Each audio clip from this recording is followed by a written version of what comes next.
Jubilee Hills by election నడుస్తున్నాయి brother.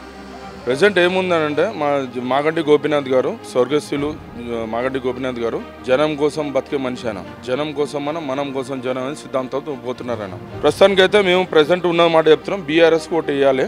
BRS వస్తే మా పబ్లిక్కి ప్లస్ పాయింట్ ఉంటుంది. కాంగ్రెస్ గురించి మేము చెప్పలేము, పబ్లిక్కే తెలుసు. అది నేనేం చెప్పలేను, కాంగ్రెస్ గురించి నేనేం చెప్పలేను, అది పబ్లిక్ కూడా తెలుసు. పబ్లిక్ ఆల్రెడీ అవగాహన వచ్చేసింది, డిస్ట్రిక్ట్లో కానీ సిటీలో కానీ పబ్లిక్ ఐడియా వచ్చేసింది. కాబట్టి పబ్లిక్ కూడా కొంచెం అవాయిడ్ చేసుకుంటున్నారు. 99% బీఆర్ఎస్ రావచ్చు. ఎందుకంటే గోపీనాథ్ చనిపోయిన కూడా ఆయన బస్సులో పేరుంది, అందరికి హెల్ప్ చేసిండు, డ్రైనేజీ కొన్ని కనెక్షన్ కొన్ని పనులు చేసిండు. మంచి పిల్లగాని వచ్చేవాడు. మేము వెళ్ళాము, మా కటింగ్ షాపులకు డబ్బులు కూడా వచ్చి ఇచ్చారు, బీఆర్ఎస్ ఇచ్చారు, హెల్ప్ చేశారు. 99% వాళ్ళ భార్య గెలవాలనే ఇది ముమ్మాటికి. ఎందుకంటే ఆయన వల్ల ఉపకారం పొందాను కాబట్టి. డ్రైనేజ్ కానీ పనులు కానీ లేడీస్ కొన్ని సమస్యలు ఉంటే ఎన్ని తీర్చారు.